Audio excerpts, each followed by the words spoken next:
আসসালামু আলাইকুম গাইস, সবাই কেমন আছেন? আশা করি ভালো আছেন। আলহামদুলিল্লাহ আমিও ভালো আছি।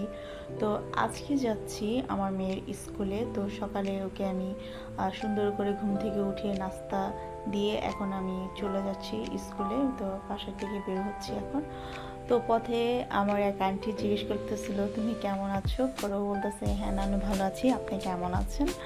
তো এখন আমি যাচ্ছি, একটা অটো নিয়ে নিলাম। তো অটো মামাকে বললাম যে, মামা আপনি বড়তলা যাবেন কি না? পরে বলতেছে, হ্যাঁ উঠেন আমি যাব। তো এই তো আমরা এখন যাচ্ছি। আমি গত 2 দিন স্কুলে যাইনি। তো মনে হচ্ছিল যে অনেক দিন যাবত স্কুলে যাই না। তো এখন আমি প্রায় চলে আসছি স্কুলের এখানে। সামনেই স্কুল। ওকে একা ছাড়া হয় না কেন, যে ওর স্কুলে যাওয়ার পথে একটা ট্রেনের রাস্তা, তো এই জন্য ওকে একা ছাড়া হয় না। তো আমরা যাওয়ার আগেই কিছুক্ষণ আগেই ট্রেন গেছিলো। তো এই যে এখন ট্রেনের উঠিয়ে দিল, যে এটাকে কি বলে। তো এখন আমরা চলে যাচ্ছি, সামনেই ওর ডান দিকেই স্কুল। তো এই তো স্কুলে চলে আসছে, এখন ওর ক্লাসে যাচ্ছে। ও পথে বলতেছিল যে তুমি দেরি করছো, আর আমি মনে হয় সামনে বসতে পারবো না, সবাই বসে গেছে। আর ও সামনে বসার জন্য সবসময় একটু করে, যে বায়না ধরে যে আমি সামনে বসবো।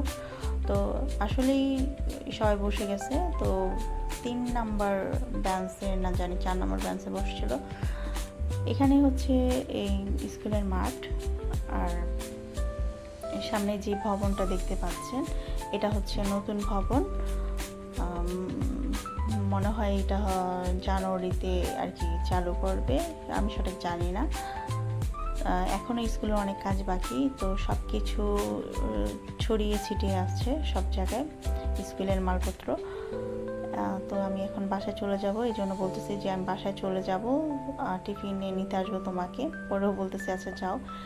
এই তো আমি স্কুল থেকে বের হয়ে যাচ্ছি, যে ওর আবার দাদু আসবে, আমার শাশুড়ি দেশের থেকে। এই জন্য আমি তাড়াতাড়ি চলে আসছি, না হলে আমি স্কুলে থাকতাম। তো এই জন্য আমি স্কুল থেকে বের হয়ে গেছি। এই যে স্কুলের বোর্ড আমি আপনাদের দেখাচ্ছি, জিনেস ক্যাডেট স্কুল ছিল নাম। তো এই তো আমি যাচ্ছি এখন বাসায়। সবাই ভালো থাকবেন, সুস্থ থাকবেন। আল্লাহ হাফেজ।